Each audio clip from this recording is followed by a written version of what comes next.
What is this? Look at those long tarsal segments. Everything about them is adapted to live in this environment. These cave crickets are a great example of morphological adaptation. Check out those long antennae, the extended palps and cerci, and those incredible back legs. These adaptations help the cricket sense potential predators that might be nearby and help them feel around in the dark. Our day in the caves did not disappoint. We went deep underground and got to see animals you don't normally get to see.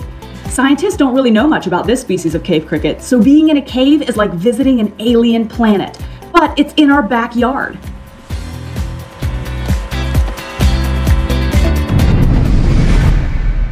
Oh, I miss those caves. I want to go back. I thought you might. So while that segment was playing, I whipped up some special costumes so that we can dress up like troglofauna, complete with morphological details that are going to help us survive.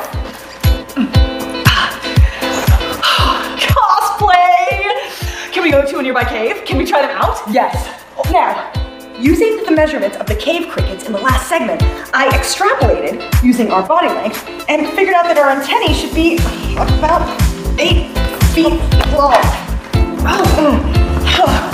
All right, now, ooh, vestigial eyes? Yeah, these are mine. Okay, and then I'll take these that are super big to capture as much light in the dark cave as possible. Oh, I almost forgot. Okay, our legs.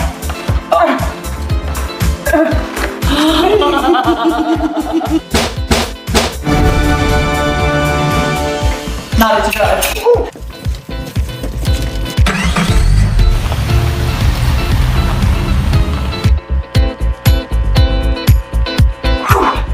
I forgot how chilly it can be in a cave. Oh, I brought tea. You did? Yeah. Awesome. I brought a joke. Okay. What's a bug's favorite sport? I don't know what. Cricket.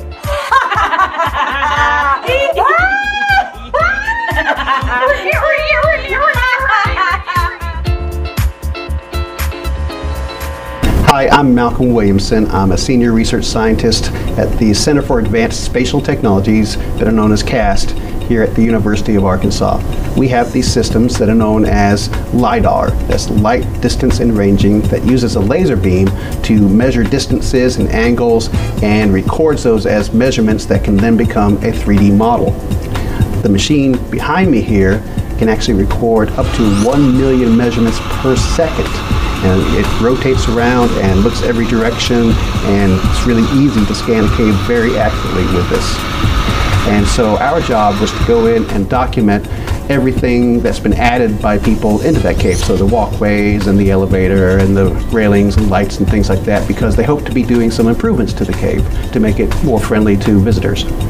So we will take literally hundreds of these at Blanchard Springs from different locations, because you can't see everywhere from one location, and you can't see behind a stalactite over here and around a rock over here. So we have to move the scanner around, and then in our software, automatically stitch these together to become a very, very large file and a big model of the cave.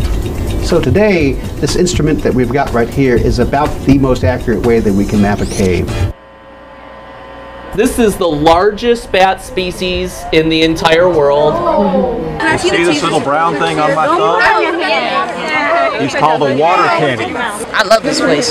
Looking for an educational adventure? Let FS Nature Live bring nature to you. The USDA Forest Service, Prince William Network, and many other national partners, through the power of technology, bring nature alive with webcasts, webinars, lesson plans, activities, and online educational resources. No matter where you are in the world, you can visit these live programs for exciting on-site learning about bats, monarch butterflies, pollinators, climate change, shorebirds, wetlands, water, and much more. Get ready to tune in and experience the latest live program. Live adventures take you to exciting places where you meet experts, educators, and other student conservation leaders. Or access past adventures. Past adventures allow you to access full programs, search for video segments by topic, and find classroom resources anytime.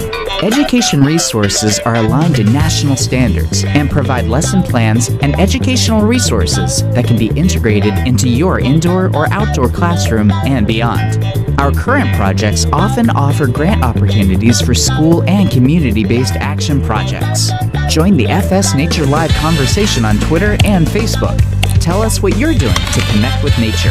Register at FS Nature Live for your next distance learning adventure. It's just a click away.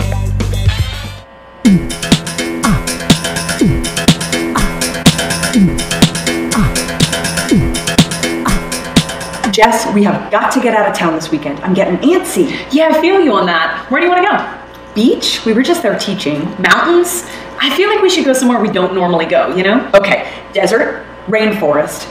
They sound cool, but... Oh, I have an idea. Let's say it at the same time. 1, 2, 3. The Monster Museum. Yours is better. Let's do yours. I just think we haven't been to a cave in a long time. They have troglofauna, cool ecosystems. Whoa! Jessica, you had me at troglofauna. Troglofauna is the fancy word for cave-dwelling animals. They have special adaptations that allow them to survive in extreme environments. Now, we're gonna have to do a Bug Chick's vocabulary breakdown because saying cave-dwelling animals doesn't really give you the whole picture. Here we go. Troglo means caves. And fauna means animals. But not all cave dwellers are the same. There are troglozines. Zine means visitor, and these are animals that can visit a cave ecosystem. They can come and go freely, but they can't spend their entire life cycle in the cave. Some famous examples of troglozines are bats, pack rats, moths, and some species of beetle. Then there are the troglophiles. These are animals that can live outside of caves, but they prefer to be inside them. Yeah, that's right, because they love caves. Phile means one that loves. Examples of troglophiles include certain species of arachnid, crayfish, and salamander. And finally, there are the very cool troglodytes. These are true cave dwellers. These animals spend their entire lives inside of a cave and can't survive outside them. They're usually pale, because who needs color in absolute dark? And blind. In fact, many species have what's called vestigial eyes. These are mere remnants of the eyes their ancestors used to have, and they're shrunken and the animals can't see. Arthropod troglodytes include these millipedes, shrimp, and isopods. Lots of cave arthropods have these incredible body parts that have evolved over millions of years to help them thrive, eat, and not get eaten. Speaking of millions of years, time travel segment! A few years ago, Christy and I wanted to see some local troglofauna. So we traveled to the Oregon caves in the Rogue Siskiyou National Forest in search of giant cave crickets. Oh, what's in here? What's in here? What is this? Look at those long tarsal segments.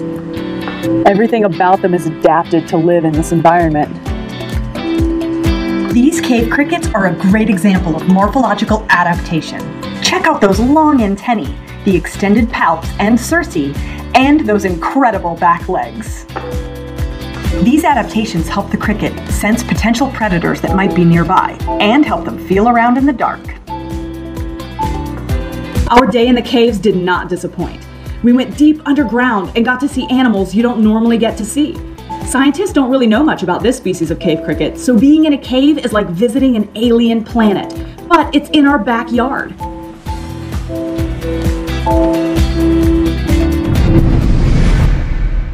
Oh, I miss those caves. I want to go back. I thought you might. So while that segment was playing, I whipped up some special costumes so that we can dress up like troglofauna, complete with morphological details that are going to help us survive.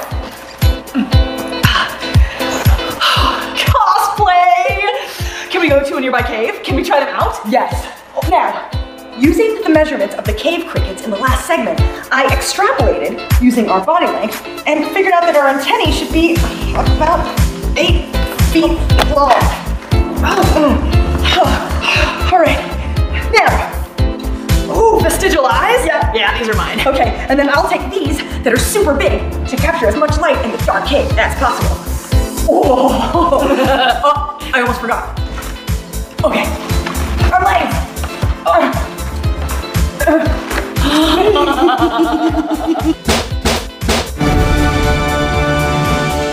Not a judge.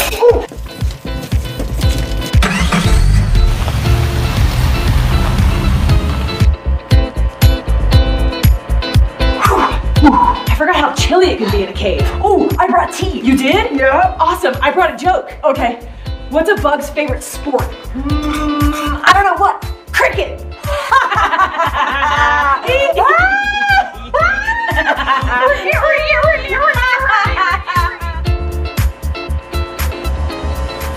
Hi, I'm Malcolm Williamson. I'm a senior research scientist at the Center for Advanced Spatial Technologies, better known as CAST, here at the University of Arkansas. We have these systems that are known as LiDAR. That's light distance and ranging, that uses a laser beam to measure distances and angles and records those as measurements that can then become a 3D model. The machine behind me here can actually record up to 1 million measurements per second.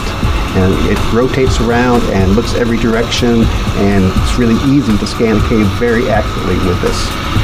And so our job was to go in and document everything that's been added by people into that cave. So the walkways and the elevator and the railings and lights and things like that, because they hope to be doing some improvements to the cave to make it more friendly to visitors.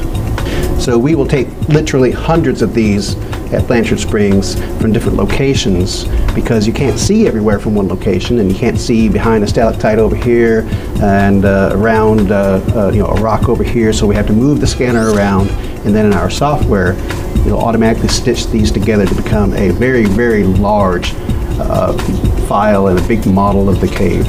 So today, this instrument that we've got right here is about the most accurate way that we can map a cave. This is the largest bat species in the entire world. You see this little brown thing on my thumb? He's called a water candy. I love this place. Looking for an educational adventure? Let FS Nature Live bring nature to you. The USDA Forest Service, Prince William Network, and many other national partners, through the power of technology, bring nature alive with webcasts, webinars, lesson plans, activities, and online educational resources. No matter where you are in the world, you can visit these live programs for exciting on-site learning about bats, monarch butterflies, pollinators, climate change, shorebirds, wetlands, water, and much more. Get ready to tune in and experience the latest live program. Live adventures take you to exciting places where you meet experts, educators, and other student conservation leaders. Or access past adventures.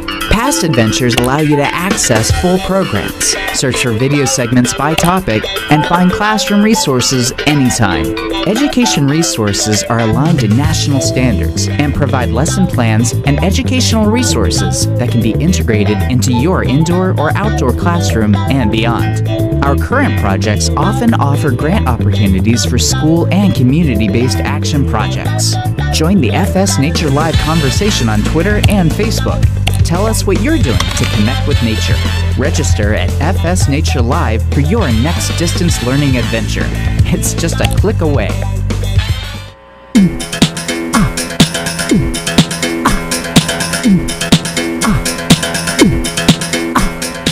Jess, we have got to get out of town this weekend. I'm getting antsy. Yeah, I feel you on that. Where do you want to go? Beach? We were just there teaching. Mountains? I feel like we should go somewhere we don't normally go, you know? Okay, desert, rainforest. They sound cool, but... Oh, I have an idea. Let's say it at the same time. 1, 2, 3. The Monster Museum. Yours is better. Let's do yours. I just think we haven't been to a cave in a long time. They have troglofauna, cool ecosystems. Whoa! Jessica, you had me at troglofauna.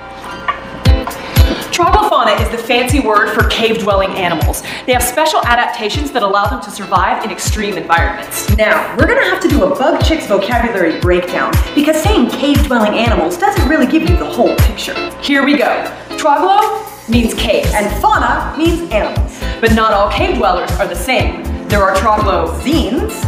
Zine means visitor, and these are animals that can visit a cave ecosystem. They can come and go freely, but they can't spend their entire life cycle in the cave. Some famous examples of troglozines are bats, pack rats, moths, and some species of beetle.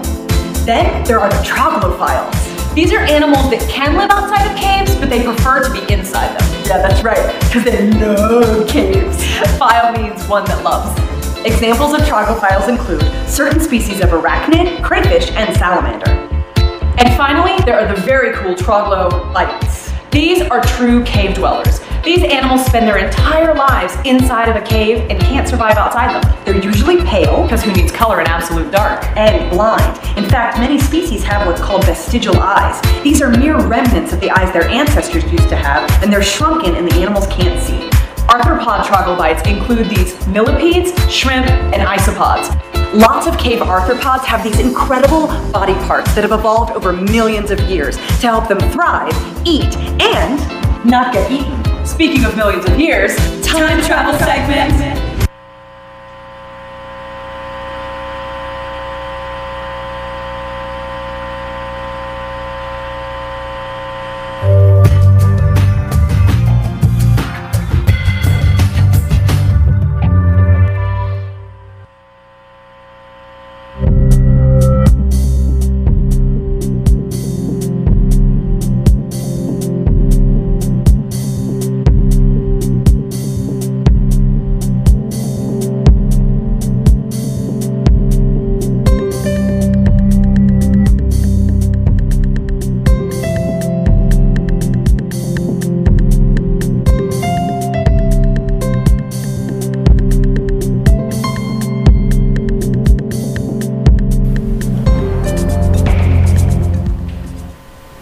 All right, it's time. And unless you've been living under a rock somewhere for the past few months, you know what time I'm talking about. It's time for Caves Live. Hey everybody, my name is M. Chad Edwards, and I'm an education specialist with the United States Forest Service. My job is to help make sure that we're learning things and having fun in the process, so fingers crossed it all goes well today. All right, we are in the Shenandoah Valley of Virginia in a place called Luray Caverns. This is actually one of the largest caverns, the largest cave systems, the largest cave systems in the eastern United States. And if you look around, these chambers actually began dissolving over 400 million years ago. So, you know, this wasn't made overnight. And if you look, you'll notice that most of these structures around here are reddish and orange, brownish color. That's coming from iron present in the soil above, and it trickled as the water and raindrops trickle down. They bring it through here and have painted and decorated these walls this fabulous, beautiful color. We didn't stage this for you. This is natural. 400 million years in the making. How about it? All right. One of the things that you'll see a little bit later is actually man-made. There's a musical instrument, an organ, that we'll play a little bit later, so stay tuned for that.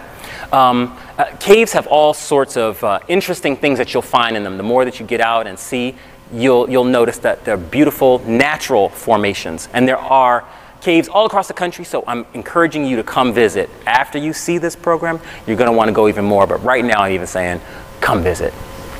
And speaking of visitors, I have a bunch of friends here from Ripon Middle School. Hey, yeah, welcome. I'm so glad you all could come. They will actually be asking questions of our fabulous scientists, which we just happen to have 3 right here.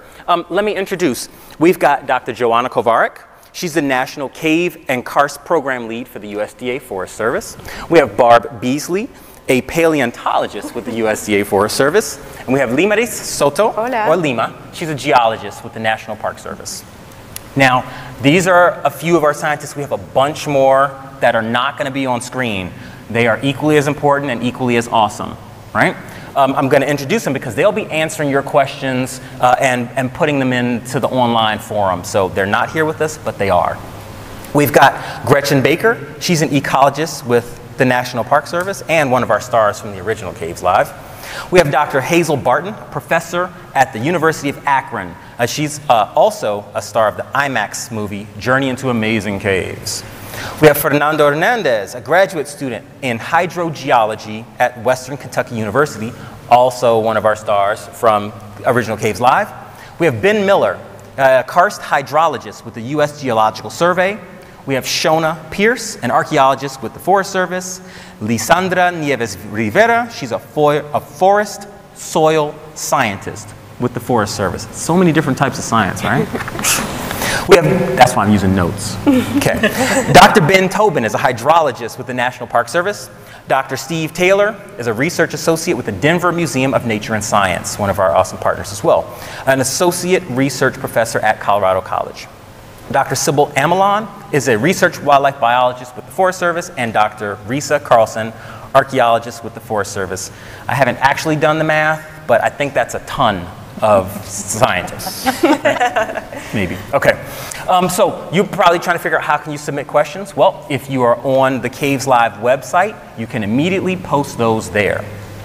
Also, if you're on the Facebook environment, you can post your questions directly on our page there as well, or emailing to fieldtrips@pwnet.org, and all those 3 channels will funnel to us here.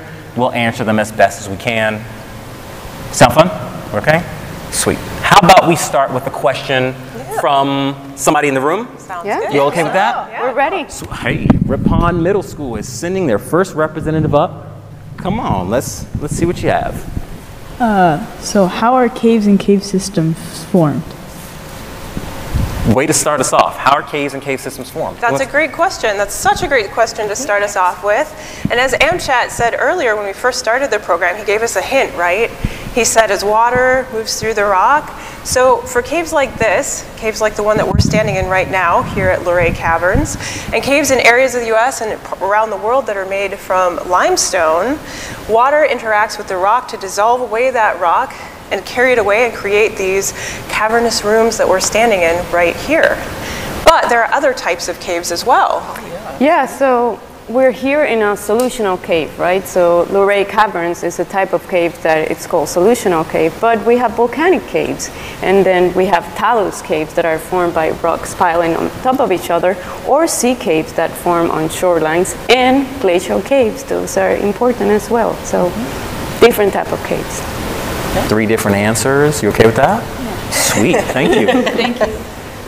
Anybody else from Ripon Middle School? You want to come on? My question is do sudden events cause the caves to form, or are they developed over many years? Good question. You think like an earthquake opened this up that we're asking? Something like that? Let's see. Also a really good question. Amchat gave us a hint to this as well. He said over 400 million years ago this cave started to form. So many caves take a very long time to form. They start out as something very small, and then over lots and lots of years form these huge spaces. But as Lima mentioned, there are lots of different types of caves, and some take less time. Yeah, especially if they have, let's say, wave action. If you're on the coast and you have the sea waves, and then you also have mechanical action. So some caves form faster, but not fast enough for us to actually notice. You know, it will take a long time for us to see a big chamber like this, millions of years. And that's why we have to preserve and conserve them. They're very valuable to us, and they took many, many years to form. Thank you. Thank you, Amina and Martin, for those questions. Really appreciate you all. You probably have some more. Hang on. We'll come back to you. What I'd like to do is see if we have an online question ready and available. We have an online question? Sweet. We do? I'm taking this one. Great. Oh, you've got one. Sweet. Awesome. Thank you. So this is from Miss Dornan's class in Galesburg, Illinois. Hello, Illinois. How big does it have to be considered a cave? Ooh, that is such a good question. So in terms of federal lands where the Forest Service and the National Park Service manage caves, caves are defined by the Federal Cave Resources Protection Act. And there's no quantitative measurement, no number that we apply to a cave in terms of how big it needs to be. It just needs to be a naturally occurring void space or empty space like this under the surface of the earth. However, in different states, they do have a number that they apply to that. So for Missouri or Tennessee, where Barb is from, they might say a cave needs to be 30 feet long or something like that in order to actually be defined as a cave. That's a great question. So I can't consider the pothole in the street That might be considered a sinkhole. Yeah, karst feature. A karst feature. Well, thank you. All right. We have another one. This is from Anna, who's actually homeschooled in Chesapeake Beach, Maryland. Hey, I've been there before. What's your most favorite cave? And we're going to have this cave cover its ears. Hold on. Okay. I think Mammoth Cave has been my favorite cave because it's in Kentucky, so it's close to where I did a geology field trip, and it's just monstrous, just like the name says, mammoth. It is huge. And you're a paleontologist. And I'm a paleontologist, Mammoths, and right? it refers to the elephants that used to be in North America. Did you know elephants were in North America? No? Yes? Yeah, come on. You're too cold? So yes, mammoths and other elephants were around in North America over 10,000 years ago. I have to say Carlsbad Caverns National Park. It's just a beautiful cave. If you have the chance, go visit. It's in New Mexico. I'm kind of biased because I work for the National Park Service, but it's one of those wonders of the world. So. So, do you want to say your favorite cave? Well, actually, how about you, Amchat? Oh. All right, I've been in 2 caves. I think I'm going to say my favorite cave is going to be at Blanchard Springs. Yes. It was awesome. The folks there were great, and it was wild. There were bats everywhere, and bat poop everywhere. But you look past that because the cave is just so cool. We're really happy there's bat poop there because that means there's bats there, which is great. It's life. Yeah. Yes. Yeah. There's life. Well, this question this one, what's the smallest area of a cave you've ever passed through? They want a story. Oh, I'm sorry, and this one is from Column from California. Column, that's a big question or a little question. Tell me to all right, I'll stop. Gosh, the smallest space. I don't know. What's the small? So there are places in caves when you're exploring where you have to crawl through and you have to turn your head sideways and push your pack ahead of you or drag it behind you, attached to your foot or something like that. So that's pretty small. Where it takes, I can't even think of how long, like the longest time I've spent in a small space like that, but there are definitely small spaces that we push through to explore caves. How about you two? Do you have any small space experience underground? Yes, in Florida. Some of the there might be a good story. Yeah, they're pretty tight, and you're pushing your backpack as you go, and you're like, when is this going to end? It's getting kind of small. So imagine crawling under your chair and see how much space you have to move from one side to the other. Not now, but when you go home. It's sort of the same feeling of being in a tight, contained place. People find fun in so many different ways. Some people stick themselves into tiny caverns. Tell me your name again. You want to do a question? My name is Maraki Yilika. Well, welcome. Okay, my question is, how is the cave still in good condition even though it's been years since it has been found? Good question. Is someone nailing these back to the ceiling? That what you're asking? Okay, got it. Let's hear it. So caves have stewards, right? We are all stewards of caves, and we all help to protect caves through the different things that we do. In the Forest Service and the National Park Service, and then here at Luray, the owners of Luray Cavern, since it's a privately owned cave, all take precautions and do things to make sure that what we're doing on the surface doesn't impact the cave below. And they also have tour guides, which you may have seen, or Forest Service or National Park Service employees that talk to the visitors and tell them, not to touch formations and not to take them with them so that other people can enjoy them and scientists can study them in the future. Okay, thank you. Great question. Thank you. Another you? Yep. Sweet. You all are all in the front row. It's so convenient. So my question is, what impact do caves have on our daily lives? I'm turning that way. Thank you. What's your name? Lydia. Thanks, Lydia. So we're connected to caves in our daily lives in lots of different ways. For one, they capture our imagination, right? Pretty cool, huh? And then also, scientists who study caves learn things about medicine, like antibiotics, how microbes interact with the environment, and how we can utilize them in things like medicines, which is a good question for some of our scientists answering questions online. We have a microbiologist with us. And then also through water.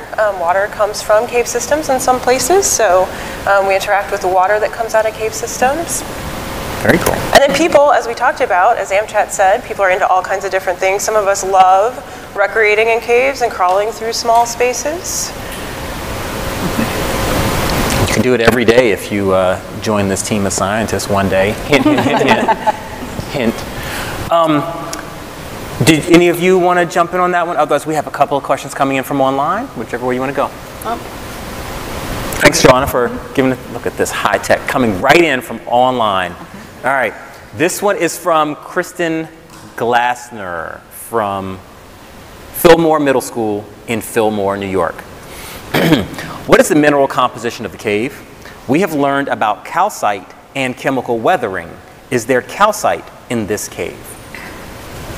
Yes, so part of the formation here, it's dolomite, which is calcium carbonate formed with magnesium, but most of the cave is also limestone, which has calcium.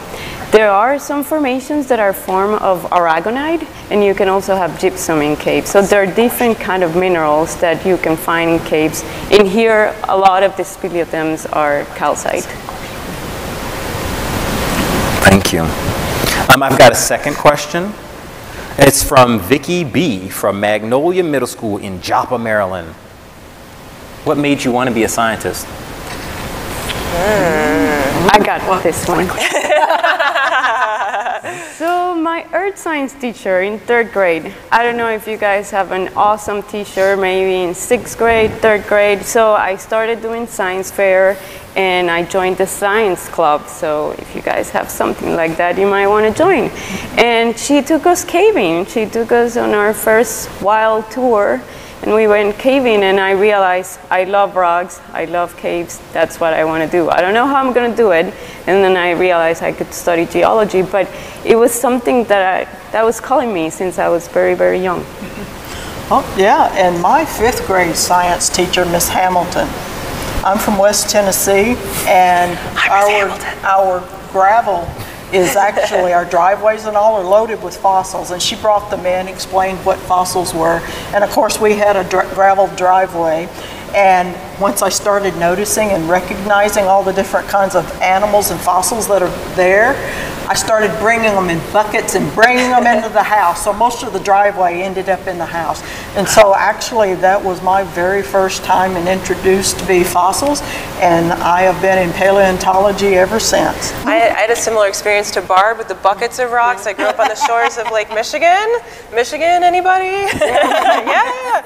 And I brought buckets of rocks back from the shore of Lake Michigan. My dad would take us out and we'd look for agates and fossils, Petoskey stones and things like that. Yeah, so, absolutely. Yeah. Very cool. Thank you. So it's interesting the rich history that we have and we can learn by looking at the minerals and things that are found. We will actually jump to a video so we can learn about the rich cultural heritage of the native indigenous peoples of this land and how caves relate to their culture. So how about the video? Hi, I'm Christopher Keppel. At the Forest Service, we have lots of lands that we manage, and most of those lands, if not all of those lands, were once ancestral lands to Native Americans. Now, Native Americans have been here on our continent for at least 15 to 17,000 years, maybe even older. And they've been managing and using and enjoying the resources of this great nation for millennia. And many of those lands are now, of course, managed by the Forest Service. Now, we also have other resources that other people like to enjoy. So we need to balance our commitment to the American public, but also to our Native American partners. And in finding that balance, we have to find a way that we can be respectful of Native American spiritual beliefs and religious beliefs, as well as let people come to our forests and recreate. Now, I'm not Native American. I work for the Office of Tribal Relations, and so when I speak to you today about the sacredness of caves, what I'm doing is I'm imparting the messages that Native American tribes who partner with us have asked that we remember. Now, some caves and their relationship to Native Americans go back millennia, and for many Native Americans today, caves are sacred spaces. In the Dakotas and along the Black Hills are many caves, one in particular called Wind Cave, that for the Lakota people is their origin. It is the place that they have told the Forest Service they come from millennia ago.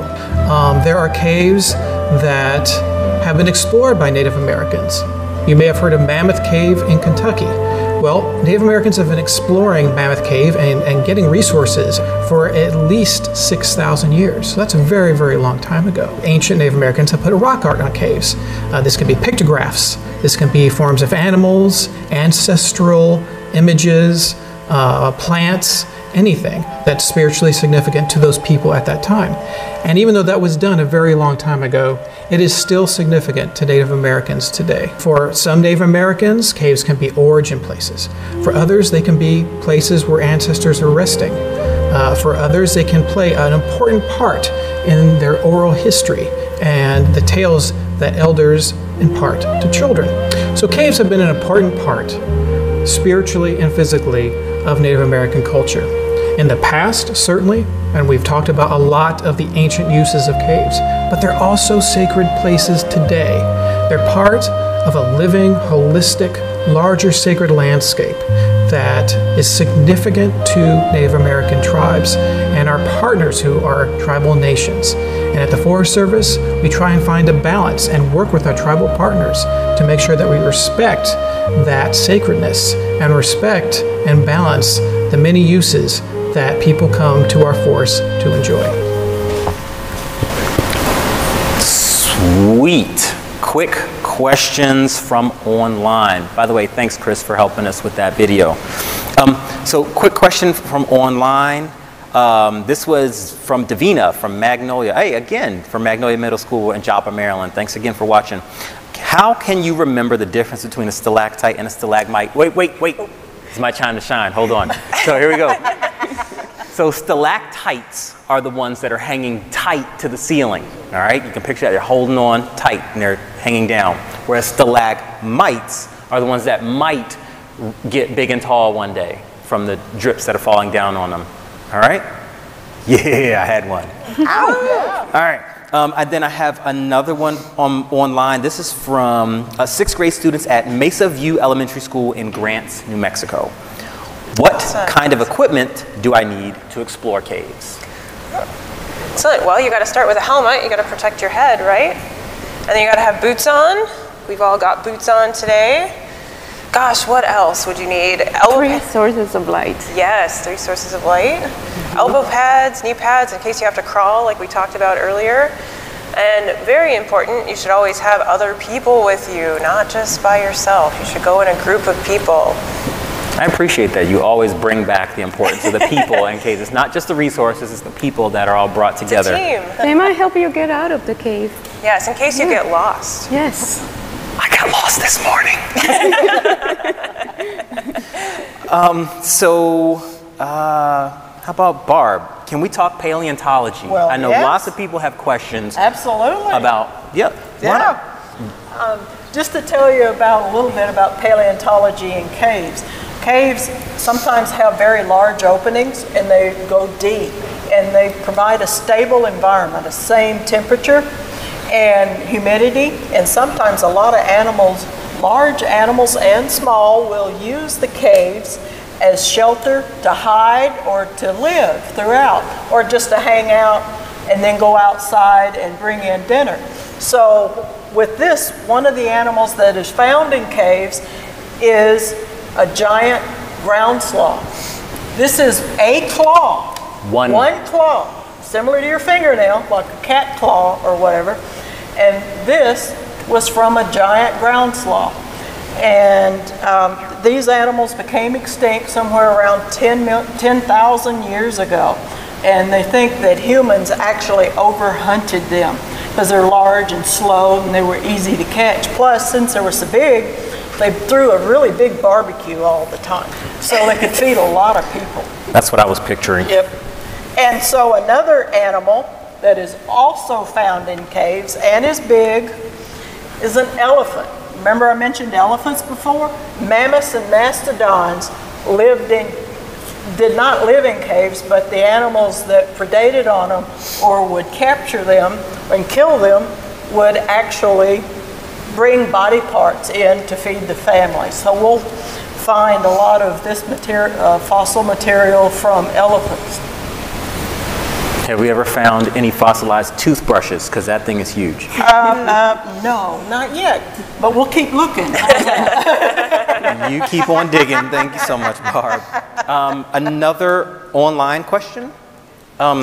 This actually is from some of our friends in Ohio, from Maddox, a third grader from Absorbent Minds Montessori School in Ohio. Question is, do you collect rocks from caves and sell them? Do you do the same with fossils? Oh, no, we don't. No, not at all. Barb, do you want to talk about fossils? Well, sure. It actually depends on who owns the cave. So if it's a federal owned by or managed by a federal land management agency, that means the cave belongs to you. And so we do not sell any fossils or anything from the caves. However, if it's from a private cave, private ownership, then they may make that decision to sell material that's from the cave. But otherwise, for fossils, that's the answer. We like to espouse leave no trace principles, right? So leave everything where you found it. Don't take anything out of the cave with you. Have no impact other than just your footprints. So in Forest Service and National Park Service caves, leave everything where it is. Appreciate it where it is so that somebody else coming after you can do the same thing. And be sure not to touch the formations, because they're very sensitive, and the oils from your hands can prevent those stalagmites or stalactites from growing. So we want to be very careful when we're in a cave not to knock down things, not to break things.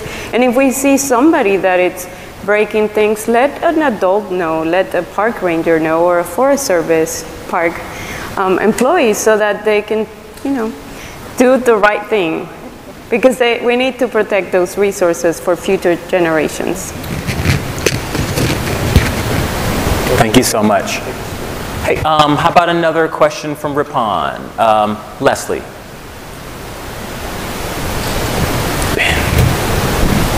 What is the rarest animal found that you guys have found? Can you repeat the question? What is the rarest animal that you have found? Rarest animal that we have found? That may be a good question for Barb, since her animals are extra rare. I actually deal in wildlife, prehistoric wildlife. But anyway, usually I'm guessing, and it's pure guess, is that they're the salamanders and things that have gone completely white, and they're actually blind because there's no light. And so I would assume that there's not many animals that have become so dependent upon the cave environment that those would be rare. I'm sure there's more, but that's my knowledge. Okay, yeah, thank you. Thanks, Leslie. Hey, we're actually going to put a pause on questions, so if you have some more, hang on, because we have a tour coming through. This cave is actually a working cave, a working show cave, and there's a tour group coming on. Yeah. Hey now, you're safe, I promise. You can walk through there if you'd like. Just be careful of the mic. If you look up that way, you can see one of the pieces moving. You'll see it.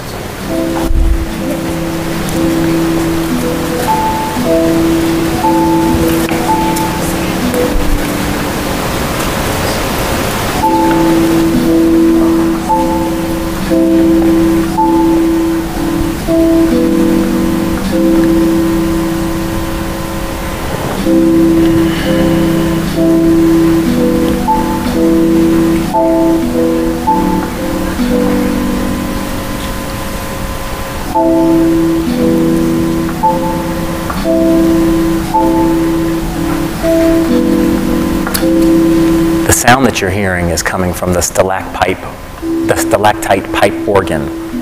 It's actually the largest musical instrument in the world, and it's covering over 3.5 acres. There's over 5 miles just of wires running to make this thing work. It took them a full 3 years to build, and they started back at 1954. Okay, there are little small electronic mallets that strike the stalactites, and they had to find the right ones to make the right sound, and that's why it's spread out so far. They had to find the right one that hit it, make a little vibration, and then little microphones pick that up, and it's tuned actually to the concert pitch.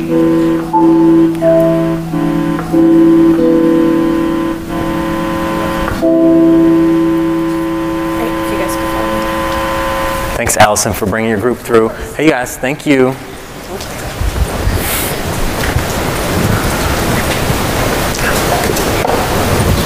Joanna, you said you like caves for the people. Check it out. This cave is actually drawing people. Yeah, it's great. Yeah. Maybe some budding new cave scientists in the group. I saw some young ones. Or concert pianists, concert organists.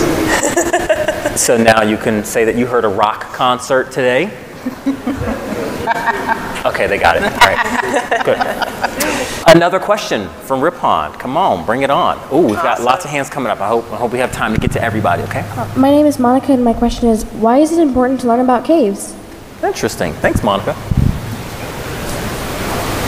It's a great question as well. Thank you, Monica. So there's so many different reasons why learning about caves is super important. There's a lot that we can learn from caves. We learn about where our water can come from. We can learn about past climates. We can learn, we can be inspired to make beautiful art. So there's a whole range of reasons why.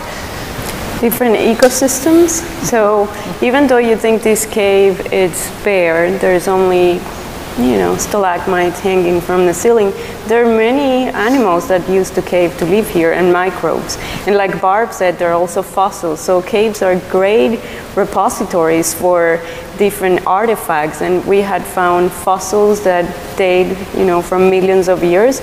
We're also finding baskets or different things that other humans left behind when they were living on caves. And it's important to preserve them. So there's so much to caves, not just a dark, hole in the ground. Thank you for that question. An interesting follow-up. This one came from online from Gilmore Academy, because it's an interesting follow-up. They're in Mills, Ohio, by the way. Lots of Ohio love today. Do you think that there are plant and animal species that we haven't discovered yet? Oh, absolutely. We're always finding new things. That's why it's always the best thing to do is to be very careful if you ever enter a cave and you may happen to be the first one, to always report it to the owner or to a scientist or someone, because there may be something brand new that's in there. And even though caves may not be named after people, but fossils can be. Remember that. So yeah. Yeah, and there's so many caves around the world that haven't been discovered yet. There's still the possibility to find new caves, and with those caves, new species and new things that live there in those environments. So fascinating. I have a couple of online questions. How about this one? Why are caves different temperatures? And then the second part of that is, what is average, and what cave is the coldest, and what cave is the hottest? What is It's a lot of questions, by the way. It depends where the cave is located. So it's going to be the mean annual temperature of the location of the cave. So around here it's 54, 55 degrees. And if we go to the tropics, I'm from Puerto Rico, so if we go down there, the caves are going to be warmer because the mean annual temperature can be for the cave in the 70s. So it's going to be hotter and you don't need as many clothes. So it depends. If you're in the desert, the cave is going to be warmer. So yeah, and caves up high in the alpine can have ice in them, and you have to have even more layers and clothes and hats to wear when you're mapping those caves. So yeah, Johanna used to work in Alaska. I'm sure those caves were cold. They were cold. All right, this one isn't coming from online, but up here. So you're in a cave in the desert. Is it moist and damp like this one? It depends of the mean, rainfall for that area.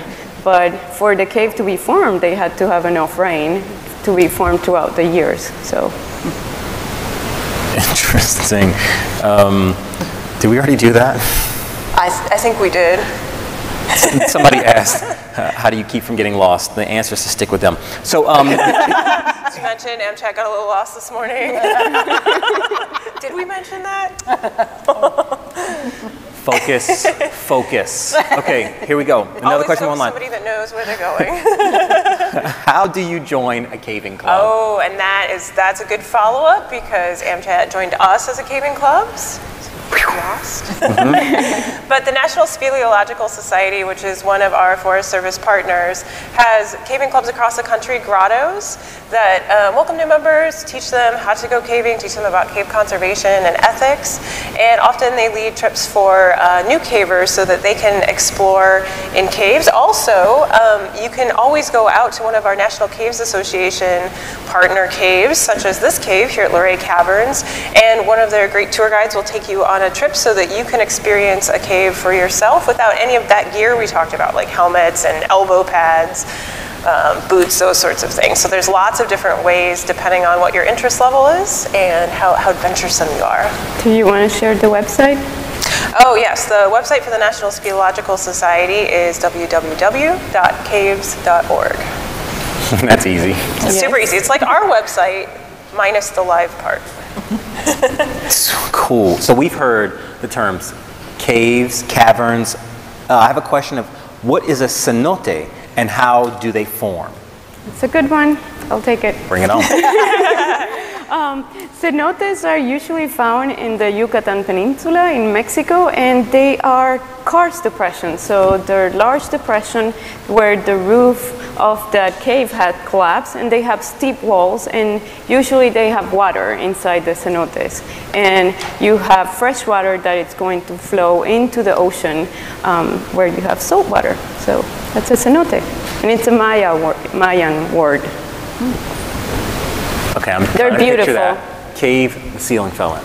And you have steep walls, and then there's water inside the cenotes. Can I swim in there? Yes, of course. Some people do.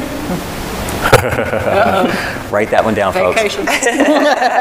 Let's take a question. There's so many. I saw tons of hands going up. I'm just going to ask somebody from near the front. Or I love the folks in the back too, I promise. Go on. Yeah, what's your question, brother? Wait. One more time. What's your name? My name is Juan, and my question was, does the bat's echolocation get affected by the people coming in here making noise?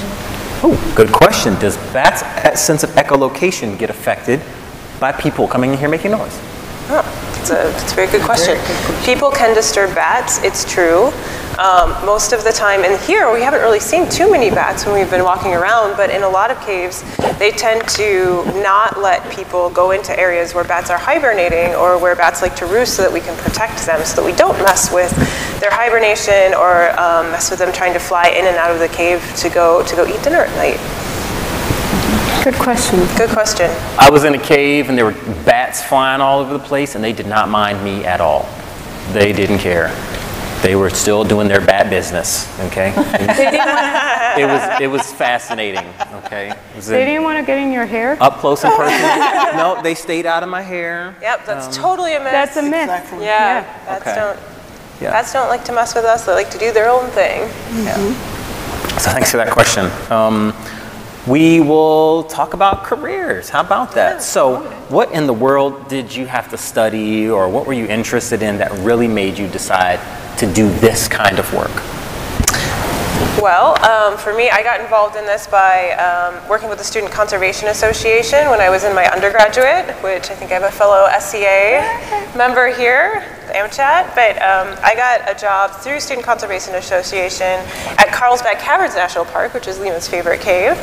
And through that I became interested in caves and interested in how they form, and then through another job with the Forest Service up in the Tongass National Forest in southeast Alaska, I became interested in how our activities on the surface, our management activities, impact water in caves in the subsurface. And so I studied geology and geography, cartography, mapping caves, and hydrology, those sorts of things. Interesting. Similar story, different story? We have Barbara. Yep, pretty much. It may be different. When I went to the University of Tennessee at Martin as for my bachelor's. And so at first I took all the geology and biology and geography classes. And that's what gave me a very broad background in geology and biology to be able to marry those two programs within paleontology. So I've been a paleontologist, fell in love with it the first quarter because geology just came easy to me. And then when we hit the third quarter of historical geology, which had the fossils in it and all the animals and all, I was absolutely struck because I love animals too. So it married the best thing, rocks and fossils. So I, like Barb, I studied geology for my undergraduate, but it wasn't until I took a class about geomorphology and caves that I fell in love. Our professor took us caving, and I knew I wanted to learn more about those caves, and so I started studying hydrology. So if you're interested in caves, you also need to learn what happens with the water. If you're interested in one science, you might want to combine them. So I also did some hydrology, and then eventually I did paleoclimate, which is something that you might not think about it, but we can get information about what the climate was in the past studying caves, and that's what I did. So there are many things you can study. You can study biology, you can study geology, geography, hydrology. So if you want to be a scientist and this is something that you like, there are many opportunities for you. It's the cool thing about science. I mean, you can study anything, right? Find out what you're interested in and study it. Okay, all right. Question from online. This one is from Old Mill Middle School in Millersville, Maryland. Can caves disappear from being worn down so much with water moving through it? That's a great question. That's a really great question too. Yeah, absolutely. The first thing that comes to mind for me are glacier caves, as they're melting at a pretty rapid rate. We have scientists that are studying glacier caves on national forest lands, especially on the west coast. And some of those caves have, just in our lifetime, even in the last 10 years, have completely melted away so that you can't see that they're there anymore. But limestone caves, they might take a while for us to notice, but they will eventually dissolve and they'll be gone. So yeah, it's just not in our lifetime. We might not see it. We might not see this cave.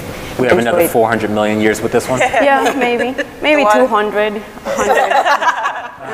The water slowly carries it all out to the sea. It continually thins the walls so the ceiling can collapse sometimes. So, but never during a tour, never. Oh yes, not while we're in them. All right, let's get, you have an elevator ride with one of these students. You're going to tell them what's important about caves in sort of a quick condensed version. Can you help us with that? I got this one. Okay, sweet. So we talked about water all along. We've kind of mentioned water.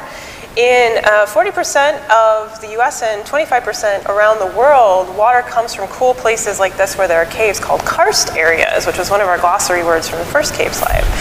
And so caves are super important to protect because our drinking water comes out of caves, as well as water for recreation and water for unique plants and animals that depend on water beneath the surface of the earth or at springs, where that water from the subsurface comes out at the surface. So water is a big part of why caves, cave systems, and karst areas as a whole are very important.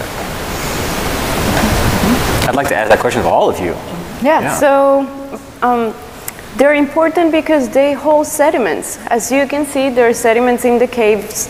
Speleothems are also a type of sediment. So those sediments are records for us to study the climate in the past. So we learn about the temperature, we learn about the rainfall, and we can make predictions of what's going to happen in the future.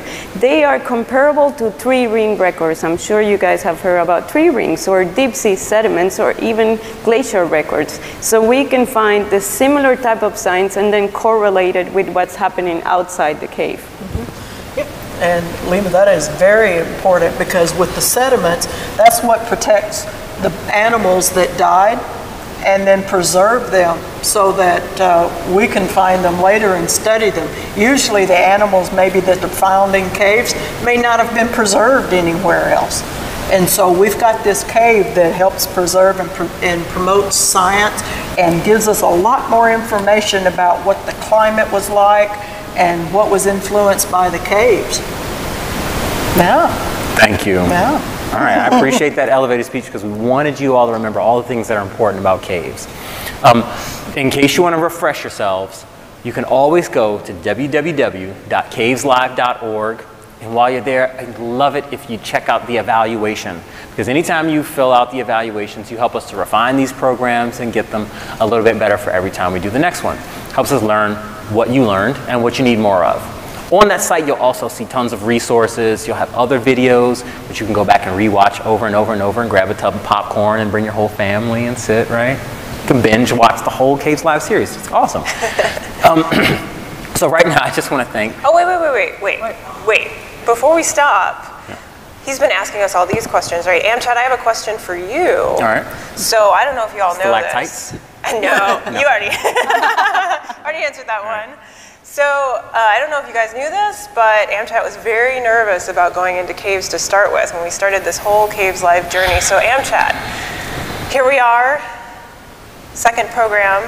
What's your takeaway? What did you learn about caves? What's your elevator speech?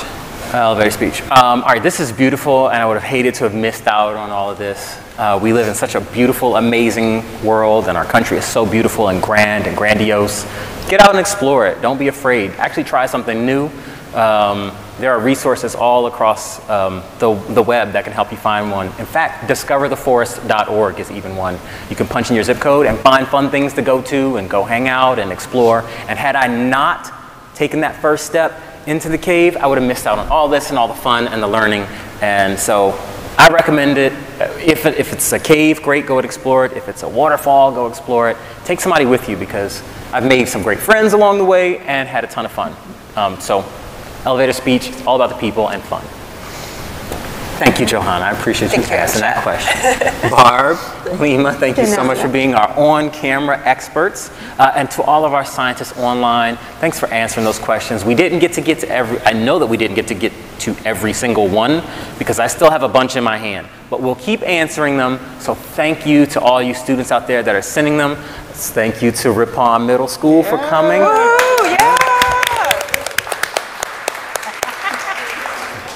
And a very, very, very special thanks to the Luray Cavern staff. They have done, I mean, just amazing work helping us to get all this stuff set up so we could bring this program to you.